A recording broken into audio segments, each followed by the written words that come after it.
Jai Shri Guru Gauranga Gandharpa Giridhari Jai Shri Radha Vrindavana Chandra Ki Jai Shri Govinda Gopinatha Madana Mohana Ki Jai Jai Om Vishnu Pada Paramahamsa Parivrajakacarya Stotra Sata Shri Srimad Bhaktivedanta Narayana Goswami Maharaj Ki Jai Jai Om Vishnu Pada Paramahamsa Parivrajakacarya Stotra Sata Shri Srimad Bhaktivedanta Vana Goswami Maharaj Ki Jai Ananta Koti Vaishnava Vrinda Ki Jai Samagata Bhakta Vrinda Ki Jai Jai Shri Krishna Chaitanya Prabhu Nityananda Shri Advaita Gadadara Shri Vasadi Shri Gaura Bhakta Vrinda Ki Jai Hare Krishna Krishna Krishna Hare Hare Hare Rama Rama Rama Hare Hare. Gaura Premanande. Pessoal, eu resolvi adiantar a live aqui. Eu ia fazer às 8h15, mas surgiram outros compromissos. E como eu já não fiz ontem, eu resolvi fazer mesmo sem avisar. Se você estiver aqui ao vivo assistindo, seja muito bem-vindo. Se você for ver depois, também seja muito bem-vindo.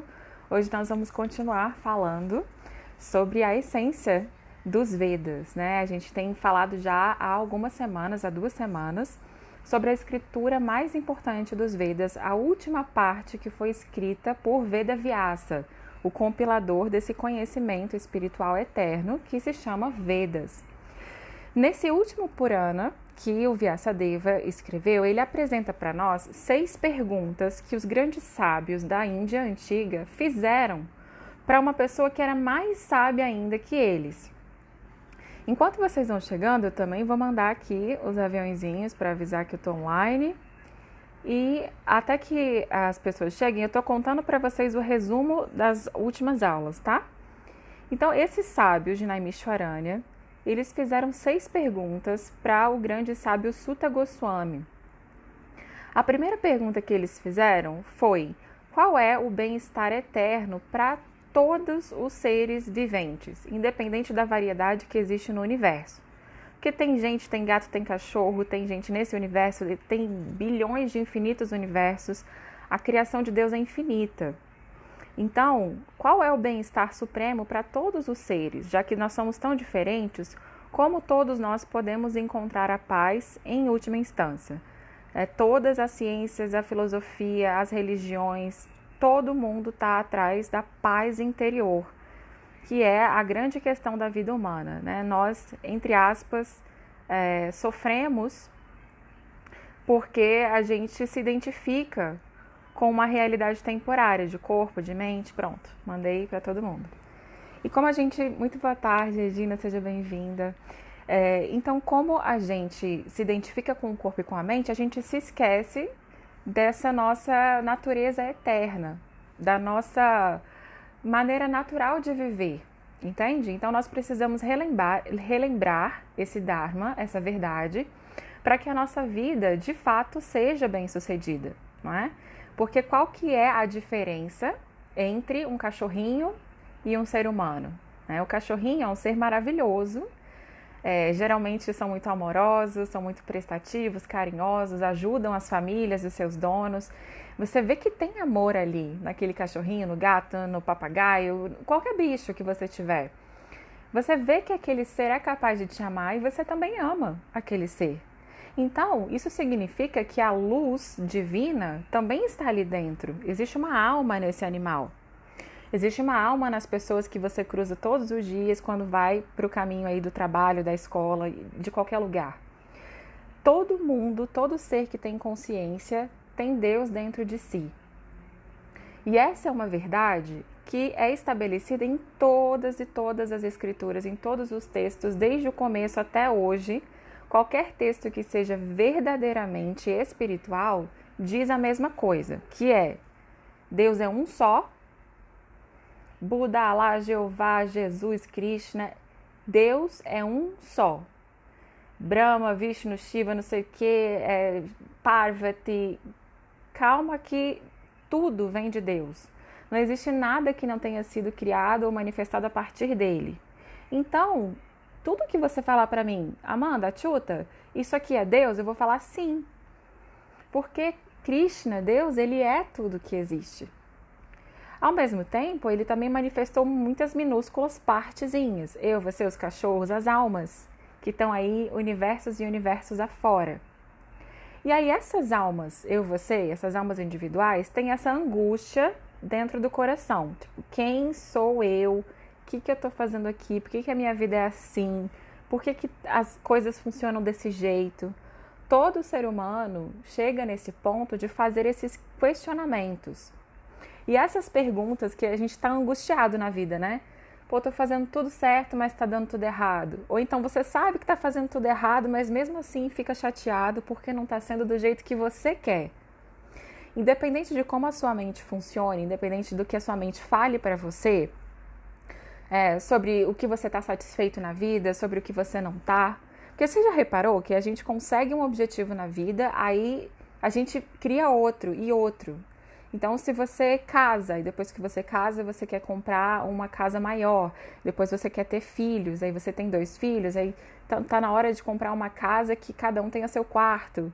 Os desejos materiais, eles são infinitos e crescentes.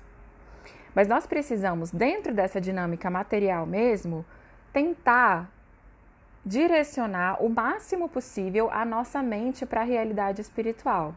E eu coloquei o nome dessa live de... deixa eu pegar aqui, ó. Eu coloquei aqui, envolva sua mente sempre em mim. Clica aí e dá uma olhada no título da live. Envolva sua mente em mim. Por que eu escrevi envolva sua mente em mim?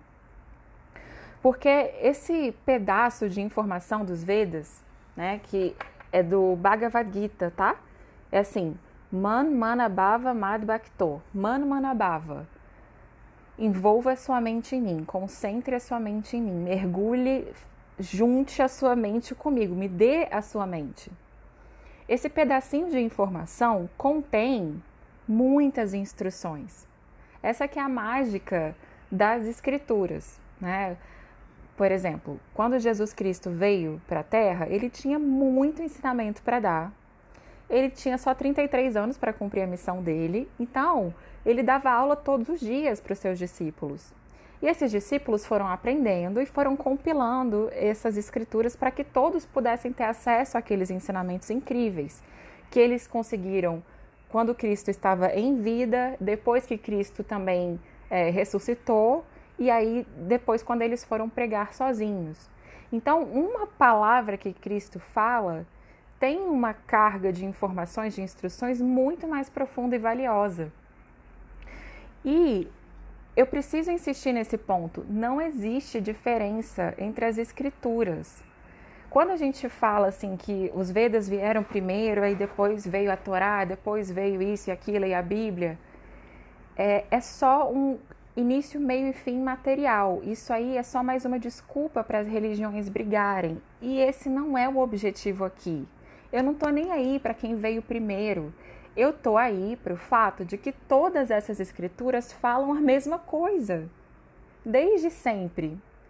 Agora e sempre falarão a mesma coisa. Então eu não estou preocupada se você é muçulmano, se você é Hare Krishna, se você é preto, se você é branco, se você é cachorro, se você é gente. Eu não estou preocupada com essas coisas externas. Jesus falou a mesma coisa. Olha, ele disse assim: amai a Deus sobre todas as coisas. O que esse pedaço de informação quer dizer? Amar a Deus sobre todas as coisas é a instrução mais complexa que existe. E ele colocou em primeiro lugar, é o primeiro mandamento. Amar a Deus sobre todas as coisas. Quando você fala essa frase e reflete sobre ela, meu amigo, minha amiga, você seria capaz de viver vidas e vidas falando sobre esse assunto. Porque amar a Deus sobre todas as coisas significa obter Deus, entender Deus, ter Deus para você. A gente não está aqui buscando um Deus salvador, a gente não está aqui querendo se livrar dos medos, pecados e ansiedades.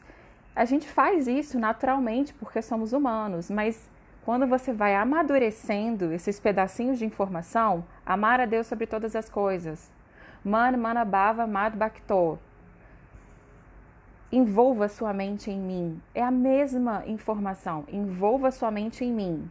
Amai a Deus sobre todas as coisas. Qual é a diferença? E tem gente que vai achar a diferença, mas assim, com todo amor, eu não estou disposta a entrar em diferenças, porque a igualdade é tanta que isso abriga todas as pessoas, entende? Então essa mensagem do Bhagavatam, da Gita, da Bíblia, do Corão, da Torá, é a mesma mensagem. Eu coloco uma roupa mais indiana porque isso tem a ver com o meu jeito de pensar, de ser, com as minhas preferências. Eu uso uma Tilaka Vaishnava porque eu honro esse conhecimento que eu aprendi dos meus mestres espirituais. Eu tenho muito orgulho de usar uma Tilaka Vaishnava, de usar um colarzinho da planta Tulasi. Tudo isso me ajuda pessoalmente a fixar a minha mente, envolver a mente em Deus. Mas é só uma maneira, entende? Nem todo mundo precisa ter o cabelo castanho, nem todo mundo precisa ter o cabelo roxo. Cada um é do jeito que é, originalmente. Nós é que nos esquecemos de quem nós somos e começamos a criar separação e diferença. Portanto, esse conhecimento que a gente está falando aqui, do Srimad Bhagavatam, é um conhecimento que unifica pessoas, mesmo que elas sejam profundamente diferentes. Essa possibilidade de unir aquilo que é diferente faz a gente voltar para a nossa pergunta inicial: quem sou eu? Vocês percebem que Deus, ele é o menor dos menores e o maior dos maiores. Então, ele é o tudo e ele é o nada ao mesmo tempo. Deus, ele é absoluto. Ele é um fogo que emana milhares de labaredinhas de fogo, de pedacinhos daquelas, como é que chama? Faíscas de fogo. Mas o fogo não diminui por conta das faíscas. Ele continua crescendo e crescendo. Ele é sempre expansivo e eterno. Se essa coisa expansiva e eterna me criou, por que que eu tô agora encarnada nesse corpo de carne, sangue, pus, um saco plástico, né? Vocês já viram um corpo morto de uma pessoa? É um saco plástico. O corpo é um saco de órgãos e tudo mais. É uma coisa bem grosseira mesmo. Então, se eu não sou esse saco plástico, se eu não sou a minha mente, quem sou eu? Então, meus amigos, seja você um buscador da saúde física, emocional, mental, seja você um buscador da saúde espiritual, todas essas vertentes vão voltar para a mesma raiz. Quem sou eu? Por isso o Vedanta diz para você, Tattvam Asi. Você pertence a ele.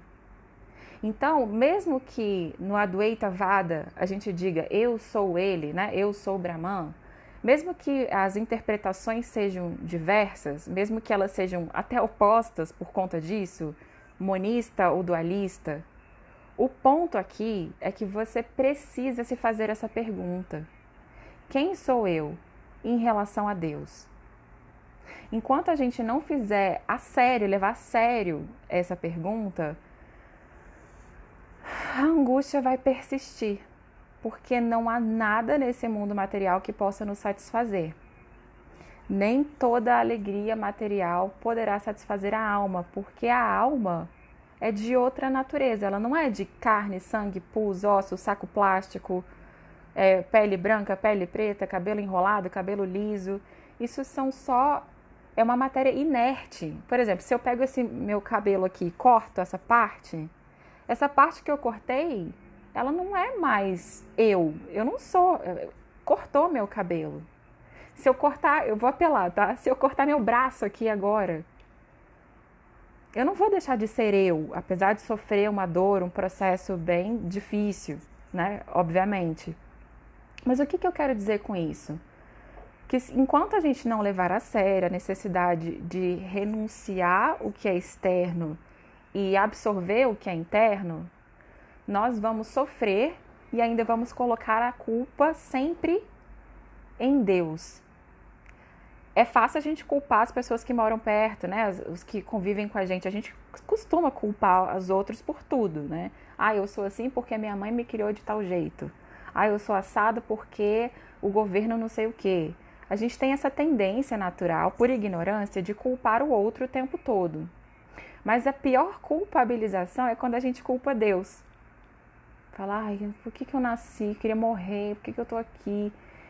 E isso não é um mau sinal. Quando você quer morrer e não quer mais estar aqui, não significa que você quer se matar. Significa que você quer renascer internamente. Você já percebeu que o mundo material não te atrai mais. Eu não quero mais fazer um monte de coisas que as pessoas ficam fazendo. Sei lá, juntar um monte de dinheiro para viajar para fazer não sei o quê. Pode fazer? Pode. Ninguém proíbe, sabe? A Bíblia não proíbe de ninguém de ter dinheiro, de se divertir, de amar, de cuidar. Essa história aí a gente até passou, né? Dessa fase de ter que explicar sobre isso. Vocês já sabem disso. Mas mesmo assim é sempre bom falar. Só que nós percebemos que essa realidade material não é a resposta. Não é um amor que vai me completar, não é um cachorrinho que vai me completar, não é um trabalho, muito dinheiro, pouco dinheiro, não é ser homem, não é ser mulher. E quando a gente desiste de tentar ser feliz no mundo material, é que a gente começa a ter paz. Quando você desiste de querer desfrutar daqui, você começa a sentir uma pontinha de paz aqui dentro. E não é fácil chegar nessa percepção, nessa prática. Não é fácil chegar, muito menos fácil é chegar na constância dessa prática. Estão conseguindo entender até aqui? Então o Bhagavatam, nessa primeira pergunta, né? Qual é o bem-estar supremo para todos os seres? Ele responde com toda clareza. Quando ele responde com toda clareza, sabe o que acontece? As pessoas falam assim para mim: ah, é bom demais para ser verdade. Até parece que é só fazer isso e todas as almas dos universos infinitos vão ficar satisfeitas. Vocês sabiam que isso acontece? A maioria das pessoas, quando recebe a verdade, foi isso que fizeram com Jesus. Ele falou, né? Na casa do meu pai tem infinitas moradas. Aqueles que... Como é que é? Senhor, fazei-me um instrumento de vossa paz. Onde houver ódio, que eu leve o amor. Onde houver ofensa, que eu leve o perdão. Né? Então, todo esse processo que você vai fazendo... E peraí que eu me perdi, eu esqueci o que eu estava falando. Eu estava falando, aí comecei a falar de São Francisco e me perdi. Mas enfim, estou falando da pergunta do Bhagavatam, né? Como algo tão... lembrei! Como algo tão incrível pode se perder, né? Porque as pessoas, elas se assustam com a simplicidade que é a iluminação. Como se iluminar? Como saber quem você é? Quando Jesus veio e falou como é, santificado seja o vosso nome. Quem que escutou? E se a gente fala, é isso que ele quis dizer, santificado seja o vosso nome. O que que é? Envolva sua mente no nome de Deus, em Deus.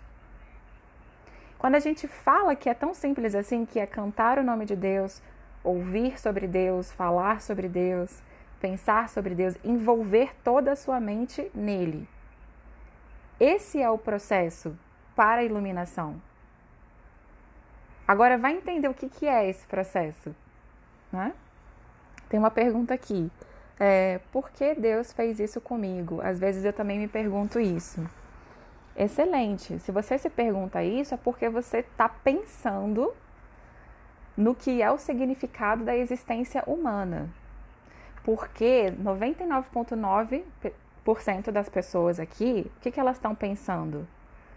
Nossa, eu tenho que trabalhar para pagar aquela conta, o coronavírus, a novela, a vida. Elas pensam para fora. E tem que ter o equilíbrio, tá? Mas se você não pensar para dentro, e na verdade não é nem pensar, né? É pensar, mas depois também é praticar, sentir. Porque a mente não pode te revelar Deus, mas é o primeiro passo para isso, ok? E aí, tô falando várias coisas, né? vários assuntos, trazendo vários assuntos aqui ao mesmo tempo. Se vocês tiverem mais perguntas sobre isso, por favor, me façam. Estamos discutindo aqui as 6 perguntas que os sábios fizeram para Sutta Goswami. E eu li para vocês nessa semana passada até o verso 10, que ele fala assim, ó: nessa era os homens têm vida curta. Eles vivem pouco, são briguentos, preguiçosos, desorientados, azarentos e, acima de tudo, sempre perturbados. Ninguém tem paz. Aí ele diz assim, ó: tem tantas variedades de escrituras e em todas elas tem um monte de deveres prescritos que podem ser aprendidos somente após muitos anos de estudos sobre suas divisões. Portanto, sábio, por favor, selecione a essência de todas essas escrituras e explica-as para o bem de todos os seres vivos, para que através dessas instruções seus corações se satisfaçam plenamente.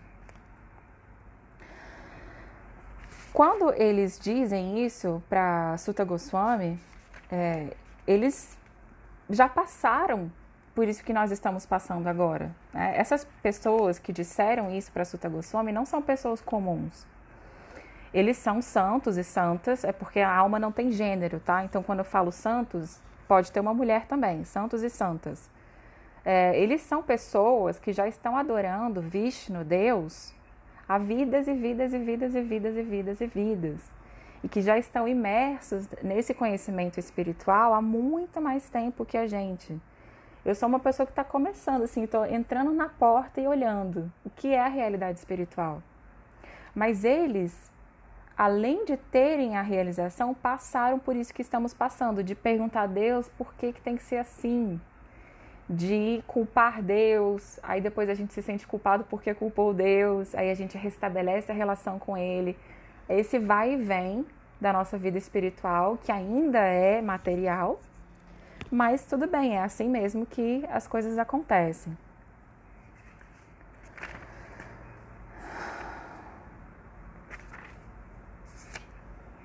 Eu quero ver aqui a resposta dele já.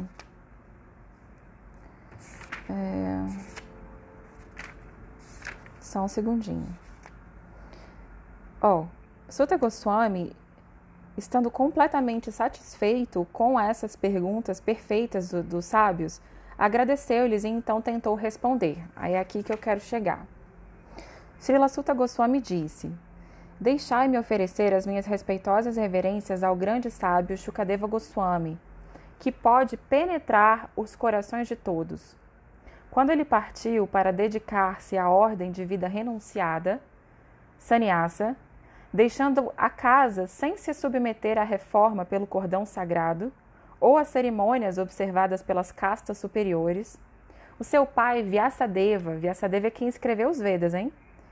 O pai dele, Vyasadeva, assustado com a separação dele, disse: ó meu filho! Na verdade, apenas as árvores que estavam absortas, envolvidas nesses mesmos sentimentos de separação, ecoaram em resposta ao pai aflito. Então, olha só, ele presta reverências para o mestre dele, que foi de quem ele aprendeu isso aqui. E quando ele fala do mestre dele, ele conta que ele é uma manifestação, ele é um filho da encarnação literária de Deus. Então, Shukadeva, quando ele nasceu do ventre da mãe dele, ele já foi direto para a floresta, ele não olhou para trás. Ele foi em busca do conhecimento supremo. Quem sou eu? E ele ficou muito tempo imerso nesse conhecimento do Brahman. Eu sou Deus, Tatvamasi, com essa interpretação. E por entrar nesse estado de profunda inércia, né, dessa efulgência divina de Deus, por entrar nesse estado, o pai dele sentiu essa aflição e falou: Shukadeva, ó meu filho, ó meu filho. E o Bhagavatam começa dessa maneira, né? Então, ele continua dizendo: deixai-me oferecer respeitosas reverências a ele, Shuka, o mestre espiritual de todos os sábios, o filho de Vyasadeva, o qual, devido a uma grande compaixão pelos materialistas que lutam para atravessar as mais escuras regiões da existência material, falou este super confidencial suplemento à nata do conhecimento védico, após tê-lo assimilado pessoalmente pela experiência. Para tudo.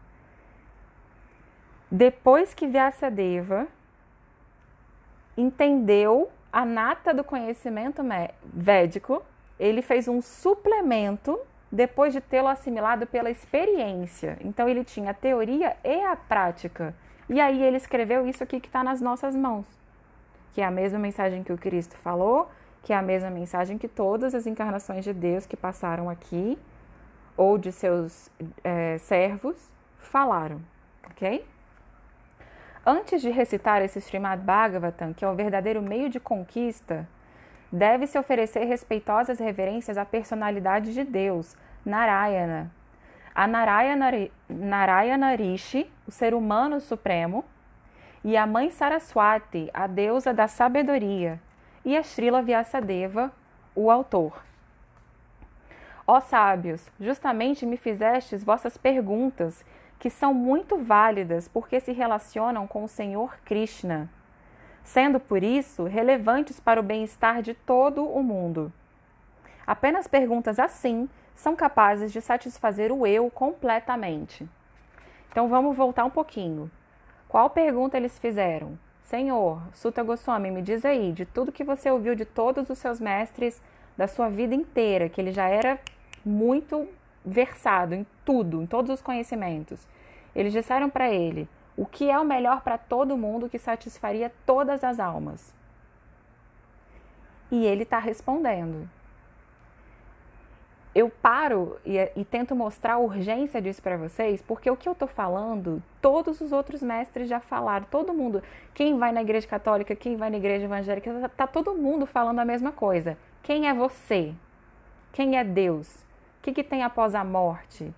A gente não é um saco plástico, um corpo material, a gente não é a mente. É muito urgente a gente prestar atenção nisso, por quê? Enquanto a sociedade não prestar atenção na volta para Deus, seja de que meio for, ela vai se deteriorar fisicamente, moralmente, a educação vai se deteriorar e é o que nós estamos vendo acontecer. Se toda uma sociedade se propõe a viver em busca de Deus em conjunto, o que vai acontecer? Essas pessoas vão se tratar com respeito, harmonia. Elas não vão matar os animais sem necessidade. Essas pessoas vão fazer alimentos, elas vão plantar a sua própria comida. São pessoas que não querem ficar investindo nessas tecnologias que vêm para o nosso conforto, mas que na verdade geram poluição, competição, problemas econômicos, entende? Então, se você volta à sociedade para a busca de Deus, isso cura os problemas materiais da sociedade. Não é o contrário, assim, a gente tem que fazer o material ficar bom para depois adorar a Deus. Não, é o contrário. Você adora a Deus incessantemente, ininterruptamente, e a sociedade vai se harmonizando. Porque olha só, os cristãos, os meus amigos espíritas, o que eles fazem? Eles oram a Deus o tempo todo. Então, onde tem um centro espírita, você pode dizer para mim, onde tem um centro espírita, um centro de umbanda, uma igreja evangélica, uma igreja católica, em qualquer lugar que tiver uma igreja, sempre tem alguém doando uma marmita para as pessoas que não têm dinheiro para comer. As igrejas evangélicas no Brasil são as maiores salvadoras assim, de pessoas que têm vício em substâncias. Porque esses AAs da vida acontecem nas capelas das igrejas. Quem quer receber os viciados? Quem quer receber aqueles que são rechaçados pelo mundo? Eu não recebo ninguém aqui na minha casa, eu não vou ser hipócrita. Mas a igreja está lá aberta para receber. Então, nós precisamos entender, enquanto as pessoas não olharem para si mesmas e para Deus, nós teremos que ficar tapando o buraco, remediando, sabe? O pneu furou, mas a gente não tem como trocar, a gente vai ficar botando uma massinha e rezar para chegar lá. Vamos inverter isso. Você pode continuar sendo católico, evangélico, eu posso continuar sendo Hare Krishna, sabe? As pessoas podem continuar sendo budistas, islâmicas, não tem problema. Mas nós precisamos, em conjunto, todos olhar para a mesma fonte. Quem sou eu? Quem é Deus? Aí Quando você tem um conjunto de mães, por exemplo, porque como eu nasci mulher nessa vida, eu tenho que falar sobre esse aspecto, né? Nós mulheres, qual é a nossa função na sociedade? A gente trabalha muito mais do que os homens, porque hoje em dia a gente trabalha fora e em casa. Então, uma mãe, uma tia, uma avó, todo mundo que é mulher ou que tem uma mulher em casa, né, vai saber que os cuidados que a gente dá para as pessoas é a base da base da base. Eu tenho que pensar o que vai ter no mercado para comprar, para planejar a refeição de amanhã. Enquanto as crianças, elas não pensam nisso. Elas estão ocupadas em descobrir o mundo, em estudarem, em fazer outras coisas. A mãe, a mulher, a tia e alguns pais, né, graças a Deus, fazem esse background, assim, esse trabalho de a mesa já vai estar posta para a criança comer e ela não precisa pensar nisso mesmo. Porque não é o trabalho dela, agora é o trabalho meu, como mãe, como tia, como mulher, como homem, como pai, como tio, como avô. Vocês estão entendendo o que eu quero dizer? Quando a gente fixa a mente em Deus, as mulheres, as mães começam a se ajudar na criação dos seus filhos, começam a ensinar esses filhos desde pequenos a recitar orações, os Vedas, a Gita, o terço, a novena, eu não sei como você chama, mas desde pequenas, mulheres que cuidam das crianças, sabendo que elas estão servindo essas crianças para que elas entendam que elas são a alma. A comida tem mais amor, o tratamento tem mais amor, as comunidades têm mais amor. O que é amor, gente? Amor é serviço, amor é você ajudar. Não é você dizer, ai, eu te amo, é você pegar na mão da pessoa, que nem as igrejas pegam na mão dos bêbados que todo mundo chuta na rua. Então Deus, ele é a solução para tudo. É que quando a gente fala isso, os materialistas, eles tremem na base. Porque eles sabem a revolução que isso é. Quando todos se voltam para Deus, independente de religião, o materialismo acaba. Então, meus amigos, minhas amigas, meus irmãos espirituais, nós não estamos aqui para tentar convencer o mundo. Nós estamos aqui para nos auto-reformar, tá? É uma pegadinha do mundo material. Se você quiser consertar ele, você vai se desgastar muito, não vai focar na meta necessária e vai sair perdendo. Então eu humildemente te peço para você pelo menos refletir nessa questão. Quando eu me volto para Deus, o materialismo cessa. O que é materialismo? A gente ainda vai continuar comendo, vestindo, morando, a gente vai continuar casando, a gente vai continuar tendo filhos, a gente vai continuar tendo hospitais. Entende? Esse materialismo, quando ele acaba, a gente não perde a estrutura, a inteligência, a gente não perde a ciência, a gente não precisa perder o conhecimento. Mas quando você tira o elemento materialismo, essas pessoas aqui da Terra, elas nem sabem o que fazer com isso. Por exemplo, se eu falasse para vocês assim, a partir de hoje, todos podem ir ao mercado de graça pegar aquilo que é necessário para a sua própria família. Quando eu falar isso, provavelmente, pelo menos na região que eu moro, aqui na capital do Brasil, centenas de pessoas vão saquear esse supermercado. E vai virar um desespero, um quebra-quebra, uma loucura. Porque a pessoa, quando você tira o materialismo, quando você tira essa questão do valor do dinheiro, a pessoa ela não sabe, então eu vou pegar tudo. De onde vem esse eu vou pegar tudo? De onde vem essa depredação? De onde vem essa violência? É da ignorância da alma espiritual. Entende? Então, que é um assunto muito delicado, né? Porque a gente vai falar de questões sociais, de questões biopsicossociais, tem muitas coisas envolvidas. Mas, de qualquer maneira, esse é o objetivo, que essa pergunta aqui dos sábios satisfaça o coração de todos, independente de qualquer coisa externa. Vocês estão conseguindo acompanhar, pessoal? Olha quanta gente boa chegando aqui. Muito bom. Jean, Eliomar, seja bem-vindo, Eliomar, Regiane, Sundari, Francesca, Rosália, linda Rosália está aqui. Rose também, Ellen, muito graça. Aparecido, grande Aparecido, Govinda, meu irmãozinho espiritual, querido. O Jean disse, resgatar o sagrado feminino. Bingo, também. Porque Deus, ele é tudo. Se tudo compreende masculino e feminino, Deus também é feminino, né?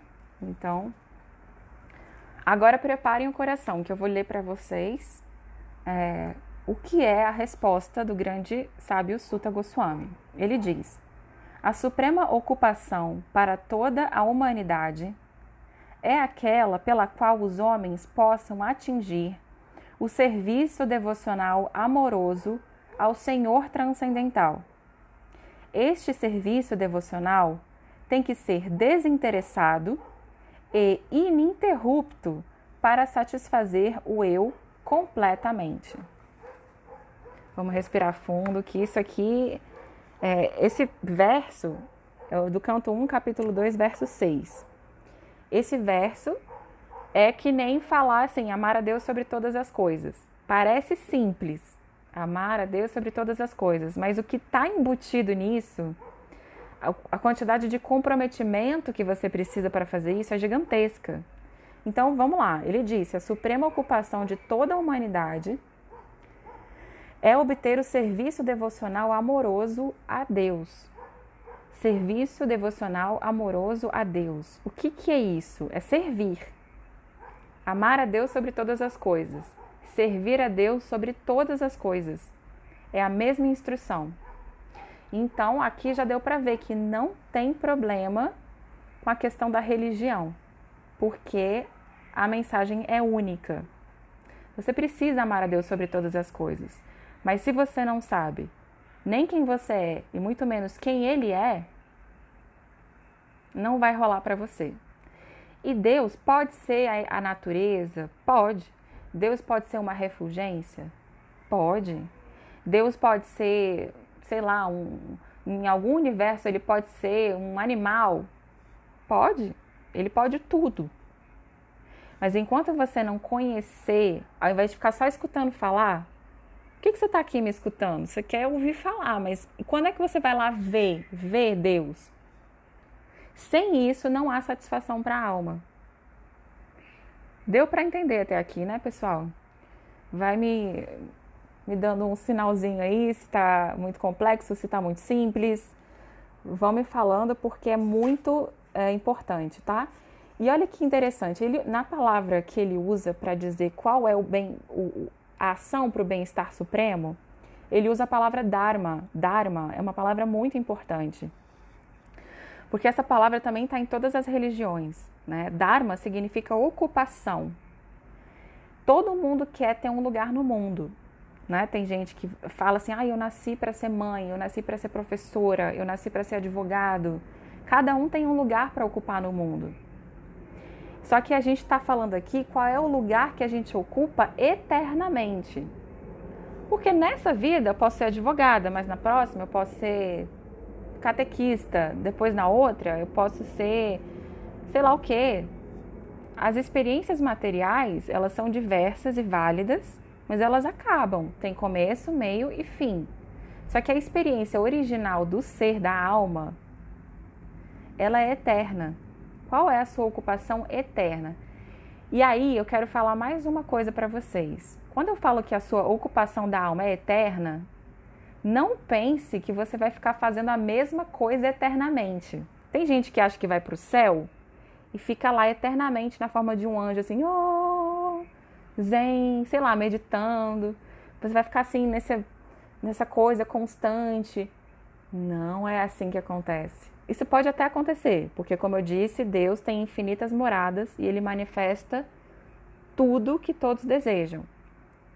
Mas, na realidade espiritual eterna, você tem um nome, um endereço, você tem pai, tem mãe, você tem família, você tem amigos, você tem um dever que é a sua profissão diária, você tem um corpo espiritual, você tem uma mente espiritual para pensar, para falar, só que você vai estar falando com quem ali?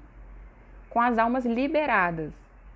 As almas que já entenderam que nós não somos o corpo e que nós não somos a mente. É que esse assunto, quando eu falo assim, nós não somos o corpo, não somos a mente, Nós somos alma e existe a vida após a morte. Quando eu falo essas coisas, a maioria das pessoas morre de medo.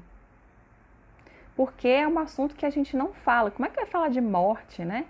Para que falar de morte? Eu pergunto muitas vezes para os meus pacientes cristãos. Eu falo assim para eles: o que Jesus fala sobre a vida após a morte? E a maioria das pessoas dá uma engasgada assim, tipo, o que Jesus fala?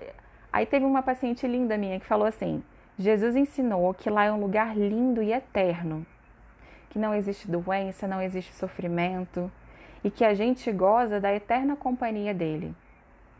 Aí eu falei: nossa, que bonito. Então Jesus está dizendo que tem a vida após a morte. Ótimo. Então eu não sou esse corpo e essa mente. Se tem vida após a morte, eu continuo.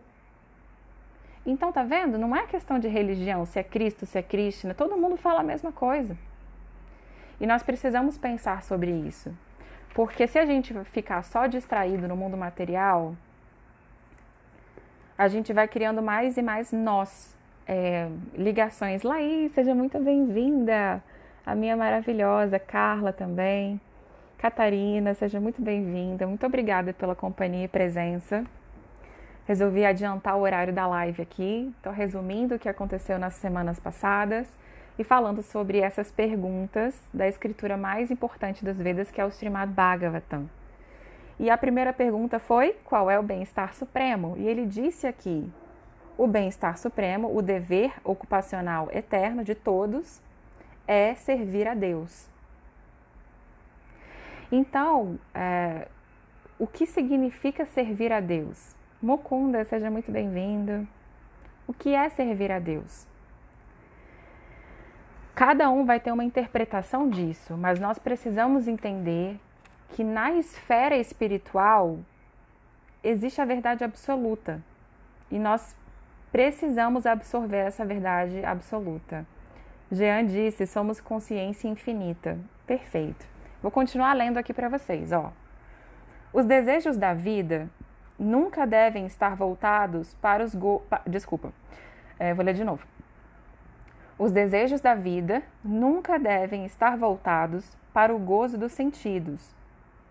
Deve-se desejar somente uma vida saudável ou a autopreservação, já que o objetivo do ser humano é indagar, perguntar, investigar sobre a verdade absoluta. Nenhuma outra coisa deve ser a meta de nossos trabalhos. E aí, o que vocês sentiram quando eu li isso? Ele está dizendo aqui que o objetivo de todos os seres, independente dos seus corpos, das suas situações, o objetivo de todos é servir a Deus de maneira ininterrupta, amorosa e consciente. Ok, já entendi. Mas o que é servir a Deus? Aí ele ainda fala assim: nunca deseje na sua vida desfrutar das coisas materiais. Deseje apenas uma vida saudável, já que o objetivo do ser humano é constantemente perguntar, indagar acerca da verdade absoluta. Nenhuma outra coisa deve ser a meta de nossos trabalhos. E aí? Isso foi confortável? Foi desconfortável?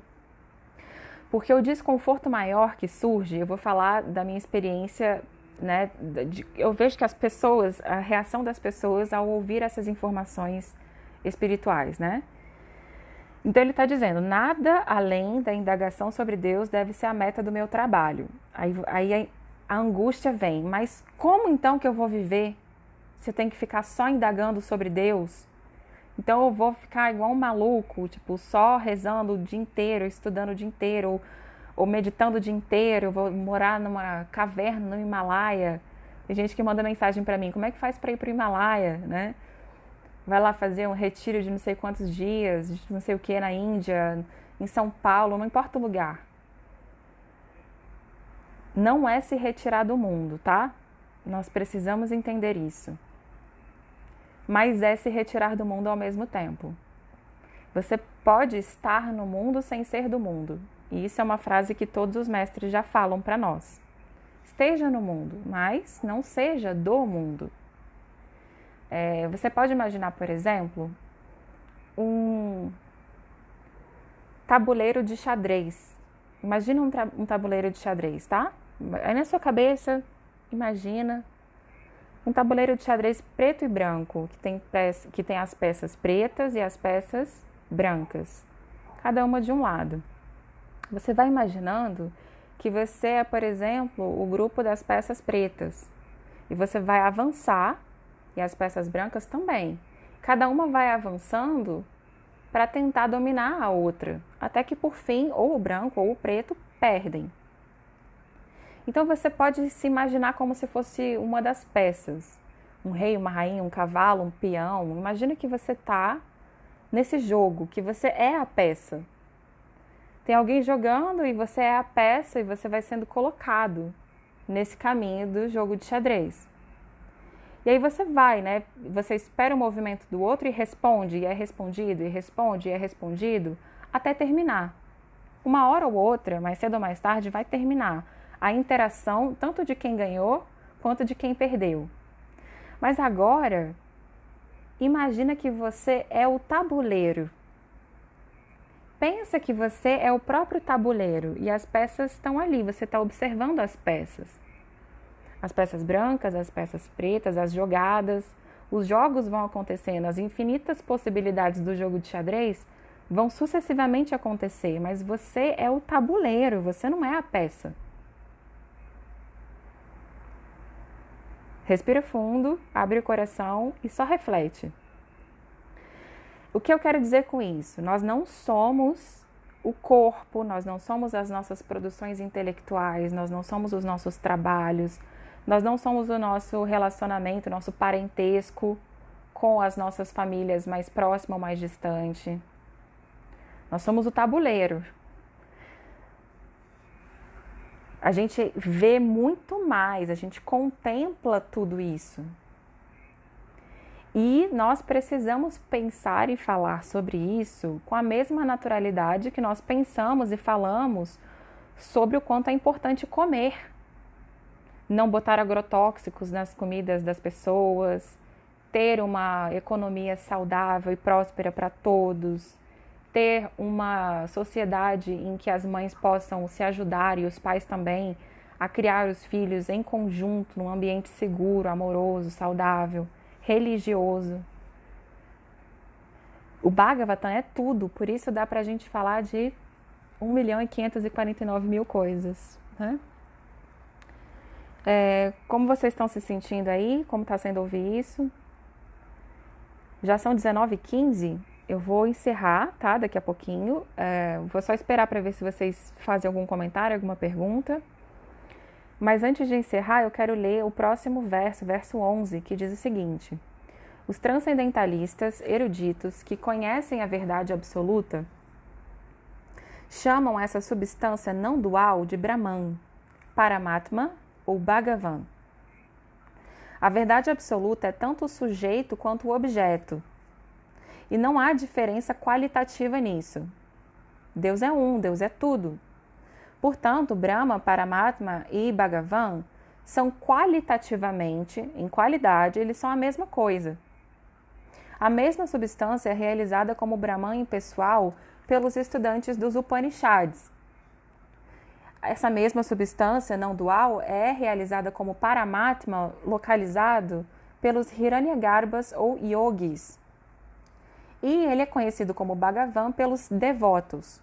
Em outras palavras, Bhagavan, ou a personalidade de Deus, é a última palavra da verdade absoluta. Deu para entender? Bhagavan, a personalidade de Deus, é a última palavra da verdade absoluta. Paramatma é a representação parcial da personalidade de Deus. É o Deus que se divide e reside no coração de cada entidade individual. No nosso coração tem duas pessoas, a gente mesmo e Deus. Acontece que agora tem uma capa aqui no meio e você não consegue nem se enxergar e nem enxergar Deus. Essa capa são os seus desejos materiais, a ilusão. Então, quando você entende que tem você e Deus, você precisa assumir esse dever de buscar essa realidade. Entende? Os estudantes, o Brahman impessoal é a resplandecente refulgência da personalidade de Deus, assim como os raios do sol o são para o Deus do sol.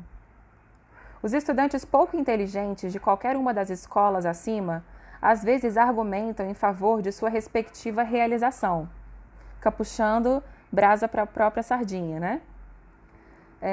Mas aqueles que são perfeitos videntes da verdade absoluta sabem que os 3 aspectos acima mencionados da verdade absoluta única não são mais do que perspectivas diferentes, vistas de diferentes ângulos.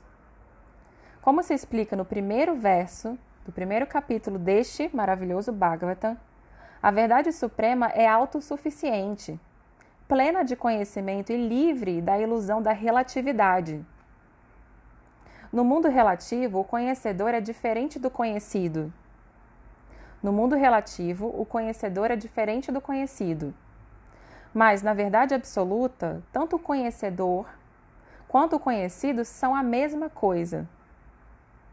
No mundo relativo, o conhecedor é o espírito vivo, ou a energia superior, ao passo que o conhecido é a matéria inerte ou a energia inferior.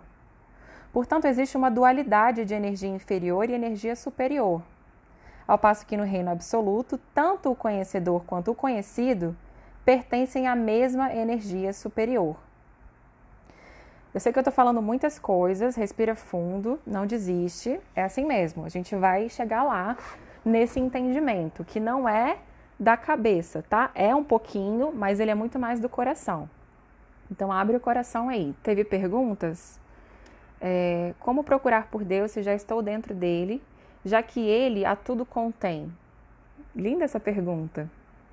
Essa é a melhor pergunta que a gente pode fazer. Como procurar por Deus se eu já estou dentro dele e ele já contém tudo, né? Como procurar é que nem se você tivesse no oceano, você fosse um peixe e falasse, cadê a água? Cadê a água? Né? Só quando você ficar no ar, quando o peixe sai da água, que ele realiza, nossa, aquilo era água. Ele já estava dentro da água, ele já estava imerso na água, a água é o que faz ele viver e respirar, mas ele estava procurando a água. Então, é isso que está acontecendo com a gente. Deus, ele já está aqui. Eu já sou uma parcela dele, eu estou aqui no meu coração, ele está do meu lado, sempre esteve, sempre estará. Mas o que eu estou fazendo? Estou pensando, nossa, o que eu vou comer amanhã? Eu tenho que mandar arrumar não sei o que quebrou. Tá, eu vou ter que pagar tal conta. Que dia é hoje? Não, então até o dia 21 eu consigo. Aí você fica pensando, cadê o ar? Cadê o ar? Se alguém tampar a sua boca, você vai ver que você sempre teve o ar, mas você não dava valor para ele. Então, a tentativa de todo mundo, de todos os mestres, de toda a filosofia, de toda a ciência, de tudo que você compra no mercado, a tentativa de tudo é trazer paz e bem-estar. Satisfação interna, plenitude, essa sensação de, zerei a vida, sabe? Eu consegui realizar tudo. E isso só acontece quando você rejeita o desfavorável e aceita o favorável. Rejeitar o desfavorável e aceitar o favorável. Anota isso em algum lugar, bota num post-it desse aqui, coloca no celular, no computador. Eu tenho que aceitar o que é favorável e rejeitar o que é desfavorável, tá? Eu vou terminar com esse pensamento. Reflete sobre isso durante a sua semana, que a gente se encontra na próxima quarta às 20 horas. Se tiver qualquer problema de horário, eu aviso de novo, mas quero tentar manter esse horário semanal. Então fica com essa reflexão. Como eu vou aceitar o que é favorável e rejeitar o que é desfavorável para conhecer e servir a suprema verdade absoluta? Como aceitar o favorável? Como rejeitar o desfavorável para me situar no meu Dharma, na minha ocupação interna, que é questionar sobre a minha alma individual, sobre Deus e sobre a realidade eterna. Ok? Então, além de questionar, porque a Gláucia falou, racionalmente é difícil de entender. E realmente dá nó na cabeça, a gente tem que ler de novo e de novo. É por isso que as pessoas não querem estudar. Ninguém queria escutar Cristo, só escutava quando ele contava umas historinhas assim, que ele conseguia jogar a semente do conhecimento. Mas quem que viajou, que nem ele, para ir lá estudar, aprender, concatenar tudo isso dentro de si, não é fácil mesmo não. Por isso que ao mesmo tempo que a gente estuda, a gente ora, reza, clama, santificado seja o vosso nome.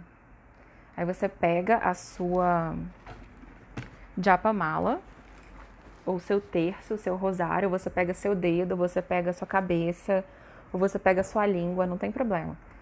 Aí você escolhe o nome de Deus. Por exemplo, eu gosto do nome Yeshua, que é o nome de Jesus em hebraico, aramaico. Aí eu posso falar Yeshua, Yeshua, Yeshua, Yeshua, enquanto eu penso nele, tá? Não é assim, Yeshua pensando na morte da bezerra, não. Você tem que falar o nome da personalidade e ir pintando essa personalidade na sua mente. Mas como que era o cabelo dele, como que era o olho dele, como que ele caminhava, como será a voz dele. Vai pensando. Aí eu gosto de Krishna, então eu falo Hare Krishna, Krishna Krishna, Hare Hare, Hare Rama, Rama Rama, Hare Hare, Hare Krishna, Krishna Krishna, Hare Hare, Hare Rama, Rama Rama, Hare Hare, Hare Krishna, Krishna Krishna, Hare Hare, Hare Rama, Rama Rama, Hare Hare, Hare Krishna, Krishna Krishna, Hare Hare, Hare Rama, Rama Rama, Hare Hare, Hare Krishna, Krishna Krishna, Hare Hare, Hare Rama, Rama Rama, Hare Hare, Hare Krishna, Krishna, Hare Hare, Hare Rama, Rama Rama, Hare Hare, Hare Krishna, Krishna, Hare Hare, Hare Rama, Rama Rama, Hare Hare. Porque quando você estuda e canta o mantra, não tem como eu explicar, é só você fazendo. Jesus falou, santificado seja o vosso nome e tal. Então vamos fazer, é só cantar o nome de Deus. Quer cantar Jesus, Jesus, Jesus, Maria, Maria, Maria. Canta o que você quiser, mas pelo amor de Deus, cante esse nome de Deus. Porque só assim você vai conseguir ter vontade de entender o que a gente está falando aqui. Só assim nós poderemos ser poucos devotos que vão, independente de religião, criar uma sociedade amável, sem esse materialismo grotesco, violento, perturbador, tá bom? Hoje eu postei uma coisa lá no Facebook que estava escrito assim, né? Não são os políticos que vão salvar o mundo, são os amantes de Deus. Cadê meu Facebook? Só um pouquinho que eu tô entrando aqui no meu perfil, porque acho que é com isso que eu tenho que fechar o encontro de hoje. E eu agradeço muito, viu? A presença de cada um de vocês. Vocês são muito misericordiosos comigo, né? Então, assim, os amantes de Deus e não os políticos é que salvarão o mundo. Devoção a Deus não é nada provinciana, não é nada materialista. Visto que Deus está além de todo tempo e espaço, somente uma consciência que também está além do tempo e espaço é que pode alcançá-lo. Os ensinamentos de Deus não estão em nenhum tempo, em nenhum lugar. Mesmo que algumas pessoas tenham escrito em hebraico, aramaico, sânscrito, bengali, você não pode dizer que essas pessoas são indianas, judeias, islâmicas. As concepções reveladas por Deus podem ser manifestadas em qualquer idioma, em qualquer língua. Faça com que esses ensinamentos sejam totalmente um com o seu coração e continue a propagá-los firmemente. Somente o restabelecimento dessa ocupação eterna de procurar a Deus e a si mesmo vai trazer paz, amizade e amor para o mundo inteiro. Nenhum país ainda alcançou a paz por meios políticos. Nenhum. O pensamento político, sendo extremamente comum e materialista, provinciano, é sustentado por meio do materialismo grosseiro. E, portanto, ele é temporário. Agora, segura essa. Concepções efêmeras não podem trazer ao homem paz e felicidade duradouras. Concepções temporárias jamais podem te dar paz eterna. Esse Dharma, né, essa religião do amor de Mahaprabhu é o Dharma da alma, é a religião eterna da alma. Não é um Dharma mundano, uma religião mundana, e não é da mente. O corpo e a mente são matérias inertes. Meu corpo, lembra o cabelo? Corta o cabelo, é só cabelo, fica cabelo, não sou eu. O corpo e a mente são matérias inertes, e permanecer confinado dentro deles é de fato escravidão. Você é uma pessoa comprometida e inteligente, portanto, seja estabelecido na religião eterna. Não há necessidade de permanecer situado em Dharma não espiritual. Assim concluo. Seu sempre bem-querente, Sri Bhakti Pragyana Keshava Goswami Maharaja. Muito, muito grata. Disseram aqui o entendimento do ego e o verdadeiro sentido do self. Como dizia Jung, é o caminho como nossas sombras. Isso, perfeito. Eu gosto de o grande eu sou. É muito bom. Fala em nome de Deus. E gratidão também a todos vocês. Hare Krishna, até semana que vem. Muito obrigada e cantem, estudem, abram o coração, não se deixem enganar por coisas externas. Você não precisa mudar de religião. Tá tudo certo. Ok? Hare Krishna. Radhe Radhe. Jai Shila Gurudeva Ki Jai. Srimad Bhagavatam Ki Jai. Presto minhas reverências para todos os santos de todas as religiões, especialmente para o meu Guru Pada Padma. Hare Krishna, Krishna Krishna, Hare Hare, Hare Rama, Rama Rama, Hare Hare.